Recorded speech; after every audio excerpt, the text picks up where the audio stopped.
کہ ایمان دل میں آ گیا تو ایک کشاکش اندر شروع ہو جائے گی.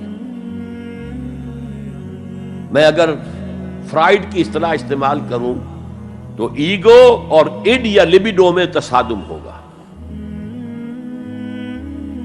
آپ کے نفس کی خواہش کچھ اور ہے، ایمان کہتا ہے غلط. کشاکش ہوگی کہ نہیں؟ یہ اندرونی جہاد ہے اپنے نفس کے خلاف. جیسے فرعون نے کہا تھا الیس لی ملک مصر وہذہ الانہار تجری من تحتی، کیا میں بادشاہ نہیں ہوں مصر کا؟ مصر کی حکومت میری نہیں ہے؟ اور کیا یہ ساری نہریں جو ہے میرے نظام کے تحت نہیں چل رہی؟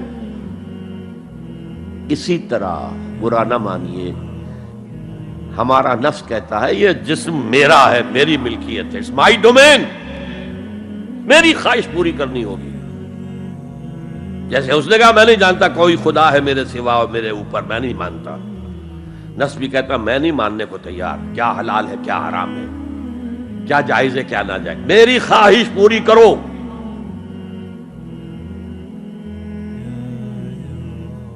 اس کے خلاف جہاد، یہ پہلی منزل کا جہاد ہے. اور آپ کو معلوم ہے 3 منزلہ عمارت ہے، تو بلند ترین تو ہے تیسری منزل، اہم ترین ہے پہلی منزل. پہلی منزل بنے گی تو دوسری بنے گی، دوسری ہوگی تو تیسری بنے گی نا. پہلی منزل یہ ہے اور اہم ترین یہ ہے. اسی لیے مولانا روم نے کہا نفس ماں ہم کم ترس فرعون نیست، میرا نفس بھی فرعون سے کم نہیں ہے، لیکن ایراعون نیست، اس کے پاس لاؤ لشکر تھا. اس نے زبان سے بھی کہہ دیا تھا انا ربکم الاعلی، میں ہوں خدا. میرا نفس بیچارہ اس کے پاس کوئی لاؤ لشکر نہیں، زبان سے تو یہ کچھ نہیں کہتا، اندر یہی کہتا میں بادشاہ ہوں اس وجود کا، میری مرضی پوری ہے. اسٹرگل اگینسٹ دس بیسر سیلف، ایک سیلف ہے اونچی سیلف، خودی، انا، ایگو، اور ایک ہے یہ بیسر سیلف، حیوانی جبلتیں جو اندھی بہری ہیں، جو حلال اور حرام سے انہیں کوئی غرض نہیں ہے، ان کے خلاف جہاد کرنا. آپ نے فرمایا صلی اللہ علیہ وسلم المجاہد من جاہد نفسہ، اصل مجاہد وہ ہے جو اپنے نفس کے خلاف جہاد کر سکے. تمہارے اندر یہ دشمن تو بیٹھا ہوا ہے، تکڑا ہے، تمہیں کنٹرول کر رہا، چلے آؤ باہر کے دشمنوں سے جہاد کرنے کے لیے. تم نے ٹانگے کو گھوڑے کے آگے باندھ دیا.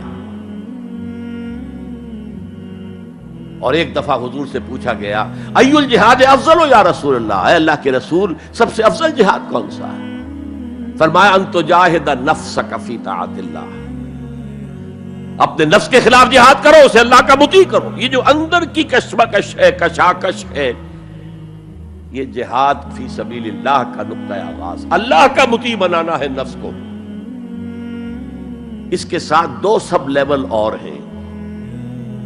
اس نفس کو بھڑکانے والی ایک قوت ہے انویزیبل، اور ویزیبل بھی ہے.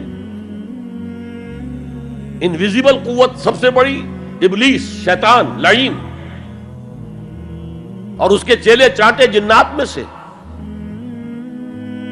اور ویزیبل میں انسانوں میں جو اس کے ایجنٹ ہیں، جو فحاشی کو کلچر کا نام دے، یہ اس ابلیس کے چیلے ہیں. ان کے خلاف جہاد نہیں کریں گے آپ. اگر آپ ان کے خلاف ایگریسو ایٹیٹیوڈ اختیار نہیں کریں گے تو آپ ان کے دباؤ میں آ جائیں گے. ان الشیطان لکم عدوا فاتخذوہ عدوا، اے لوگو یہ شیطان تمہارا دشمن ہے، اس کو اپنا دشمن سمجھو.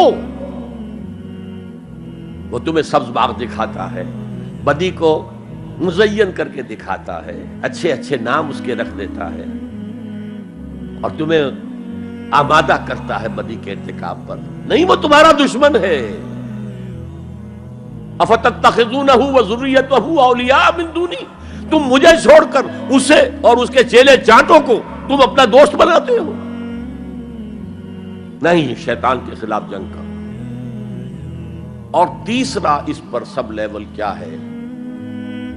معاشرہ اگر بگڑا ہوا ہے، اس کا عمومی رجحان برائی کی طرف ہے، تو سوشل پریشرز آپ کو ادھر دھکیلتے ہیں۔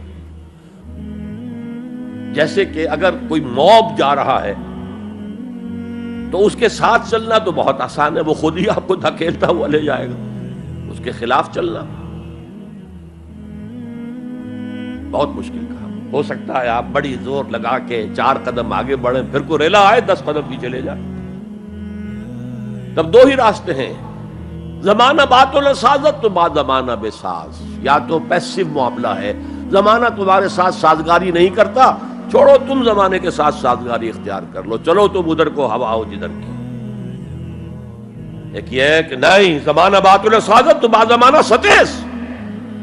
زمانہ اگر تمہارے ساتھ سازگاری نہیں کر رہا تو زمانے سے جنگ کرو، لڑو، ریزسٹ کرو۔